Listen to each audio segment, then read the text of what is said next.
Hello, and welcome to the Kathleen Spracklin podcast, where I'm on a mission to help you get the Zettelkasten of your dreams on your work table beside you. Well, tonight we're going to have a continuation of the topic of yesterday, when yesterday we were talking about the concept of ideas and vision, and the way in which ideas help shape vision. Well, two of those cards are going to go into Zeke tonight.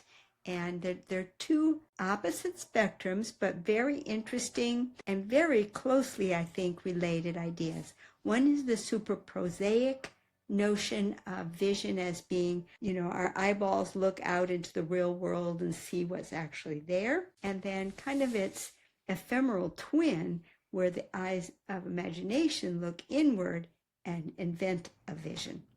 So I've turned them into real name cards. We'll take a look at those, and then we'll see, well, where would they go in Zeke? Because I have a rather interesting reason for wanting to do this material on vision and seeing and ideas and how it relates to vision and seeing, in part because of this thing called the Roanoke Project. I don't know if you've caught on to the fact that LiLLiPub now has its own YouTube channel, and we have a show every week called the Zettelkasten. And in the Zettelkast, we talk about how we use our Zettelkastens. There's 5 of us in the group, and we're also in the process of writing a story together, us and our Zettelkastens. So it's 5 people and 5 Zettelkastens involved in creating a story, which we're calling the Roanoke Project. You can learn more about it over in LiLLiPub's YouTube channel if you're interested. But one of the themes that is taking place in the Roanoke story is the idea of things that are hidden in plain sight. And that's a rather interesting concept to reach in a Zettelkasten. I don't have anything about it specifically in my Zettelkasten right now, but I think I have some interesting stepping stones that when we attach these, maybe we'll find something surprising. I don't know. I haven't looked yet. So we're going to do that together. So come on over to the down-facing camera and we'll see, what do these two cards relate to in Zeke? And will it give me ideas for how this Roanoke story can develop around the theme of what is seen and what is unseen? So come on over to the down-facing camera and let's have a little fun. See you over there. First, I'll share with you the 2 cards, and then we'll go try to place them. So the first card came out of that very practical definition of vision, the act or power of seeing. And my reaction to that is that this sense of vision is encountering our physical world through the sense of sight. We see what is, or do we rather see what we expect to see? The next card is kind of the ephemeral twin of this one, which is act or power of imagination. This definition of vision concerns seeing what is not there. Science tells us that vision and visualization share the same centers in the brain. So this is going to explore the difference between vision and visualization. And my tagline for this one is, seeing with the imagination is the ephemeral twin of plain sight. Whereas my tagline on the first one is rather simpler. Vision, in its practical sense, is seeing what is there. Now let's see how these 2 cards clip in to Zeke here. Okay, so we're going to be taking a look at the index here. And we're going to go for things like vision and sight. Maybe we'll need insight. Let's take a look and see what we've got. Let's start with vision. Oh boy, have I ever got stuff on vision. It even goes on to the second card a little bit. Here's one of my favorite quotes on vision, that vision is more a song than a painting. And it's around the idea of the fact that vision doesn't just look at something, the eye moves continually, which would make me think it would be more like a dance than a painting. Now, I did a video a while back on how the Zettelkasten uses the brain power of vision to be able to see your purpose. And here's on the bioequivalence of free will and vision. That was a little speculative. What I was expecting to see here was a card telling me that both visualization and vision share the same regions of the brain. And I think I have that somewhere. I'm going to check brain before I settle on anything here, but I'm going to make a couple of notes on a couple of these that were interesting. Well, I'm tracking down that one on the bioequivalence of free will and vision. It seems a little bit curious to me. I think it's the main one that ties in to the point of this card. Let's take a look at some other areas such as insight, maybe that purpose card. I bet let's grab that one too. So I made a note of that other one as well on using the brain power of vision to see your purpose. Now I'm going to look for an insight card. And yes, I also have a card for insight. Okay, probably about the closest thing here relates to the Zettelkasten itself. The part of the joy of a Zettelkasten is a pop off the page moment of insight. That's not, I'm not convinced that that's really what we're going for, but I'm going to make a note of that one. Now I'm going to see if I have a card on sight. Not in and of itself. Let's see if I have a reference to sight. Nope, nothing there. Okay, I'm going to stretch a little bit and see what I have for purpose. And my purpose card is quite rich. Okay, and again, I couldn't find anything specifically in the purpose cards that ties to this concept of visualization versus vision. Now, did I try see? Okay, here's that one on how to see, why to see, and how it relates possibly to uninterestedness. Now that is certainly interesting. And here's one, a genius sees patterns we miss. That's very clear, tied very much to this one, where are we being as practical as we think we are when we see? I'm going to copy that one down. Okay, so I've captured the one about a genius seeing patterns. Okay, so I got that how to see, why to see, uninterestedness. Okay, now here's one, mirroring, the equality of seeing and doing. I think that one's really going to be interesting. Okay, let's see what these three cards turn up vis-a-vis our new ones. Okay, now this one is really promising. A genius sees patterns we miss. A genius can look at the same world we look at and see things we don't see. When we read their work, suddenly we can see it too. It was always there, but only now can we see it. So this is from Zettelkasten, bib card 12, page 160. Now that one really, really looks promising. I would say if this isn't the card chosen, it's going to be a link. So I'm going to drop in an out card so I can find that card that I pulled again when I need to go back there. Here's another card that looked really promising from the index. This card is about mirroring, and it's the biological equivalence of seeing and doing. Mirroring is a process through which we connect and identify with the people around us. Mirror neurons fire equally with doing an action and with seeing the action done. So this feels tangentially related. It's not talking so much about seeing and imagining. It's about seeing and doing. I think I'm going to pass this one over as not really having enough of a connection. Okay, so we found our connection point into the existing Zettelkasten, and it's the ability of a genius to look at the same thing that we see, and he can see something that we didn't see, yet when he writes it up and tells us about it, now we can see it too. So this seems like a beautiful parent for this card here. Vision in its practical sense is seeing what is there. So let's see if there is if 1M1D-1A is free. And it is. So we now have our card number. And now we have to identify the keywords in this and index them.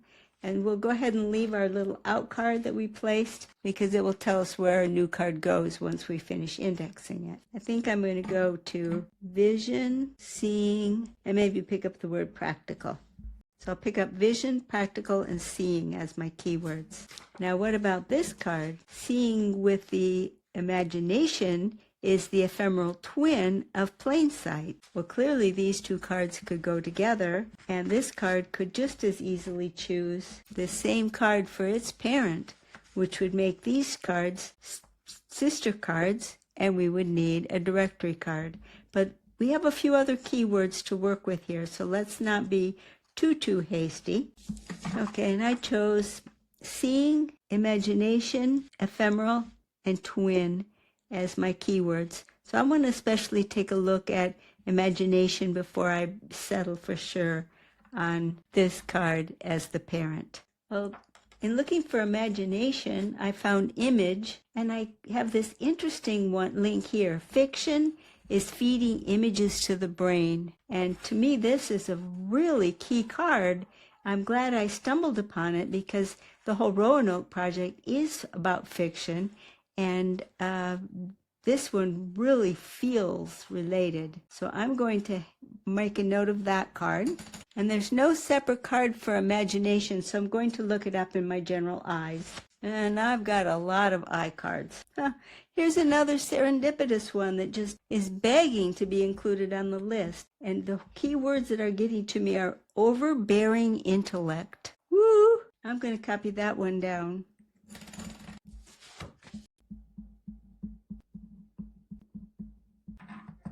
Well, that's very strange. I think there's an overbearing intellect in Zeke here because I haven't got a single reference to imagination. Whew, what's going on there? So this card now has a perfectly good parent and two others that I want to take a look at that are both serendipitous connections. So maybe they'll just be interesting, or maybe there'll be some link that I really want to follow through.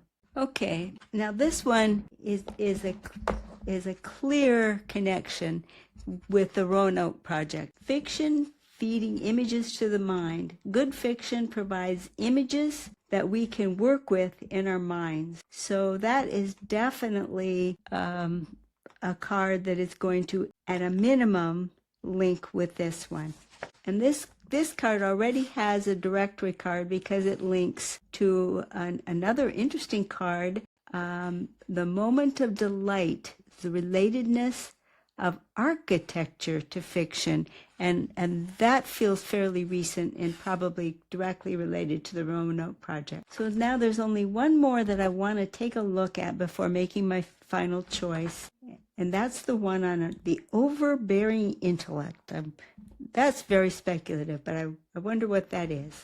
Okay, now this card was a very personal reflection and not really related. It's not going to make it as as a connection here. So I've got two. Okay, now it's time for this card to choose its parent. This card, Seeing with the Imagination, is the ephemeral twin of Plain Sight, and it's going to choose between this card. A genius can look at the same world we look at and see things we don't see. This card feels like the perfect bridge between my two new cards. It kind of explains the difference between seeing what we see and seeing what we imagine, and letting imagination have a role. And the competitor card that might be the parent is fiction is feeding images to the mind. Good fiction provides images that we can work with in our minds. So one's going to be a link and one's going to be the true parent. And this card is choosing this one for its parent in part because then these three cards will form a conversation together. The two new ones in this card will form a conversation. So it's going here, but this one is sufficiently interesting that we'll have this card also linked to this card. Okay, we're going to work first with the fact that this card now has its card number. It also wants this card as its parent, and 1A is taken, so it's going to be 1B, and we're going to make a directory card because now this card has two child cards. Okay, now we have our conversation all together on one card, and it's an interesting conversation too, isn't it? A genius sees patterns that we miss, but the practical sense of vision is seeing what's there. How did we miss it? The genius sees it and then we see it after. But when we see with the imagination, is it all made up, or are we starting to have some of these abilities of the genius. So I think this is a really exciting conversation. However, this card also wants to participate in the conversation that's going on over here about fiction feeding images to the mind. So let's build the directory card so that these guys can point to each other. Okay, now one of the two links is in place. Our new card links over to the card on good fiction feeding images to the brain. Now this needs to link back over to this card. And it already has a directory card underway, so let's finish out with a new entry. Okay, so now we have a very interesting other conversation going on here about good fiction feeding images to the mind, and about the interesting moment of delight and the relatedness of architecture to fiction, and this seeing with the imagination as the ephemeral twin of plain sight.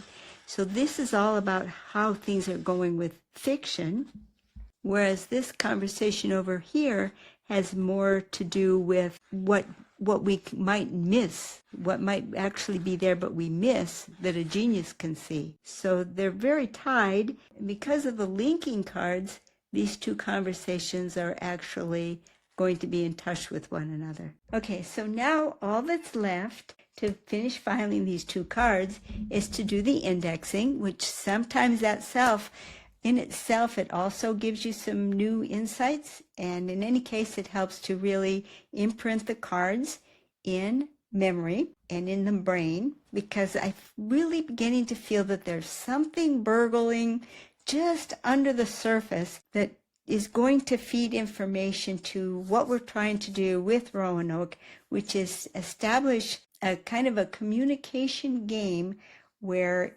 we know one of the key themes is things that are hidden in plain sight. Now, clearly, our genius seeing things that others might not see, that is going to be a key element. These are all relating to one another, and pretty soon it's going to start clicking. And for me, I think that's going to be the exciting point where it all begins to take shape. Talk to you later. Bye-bye.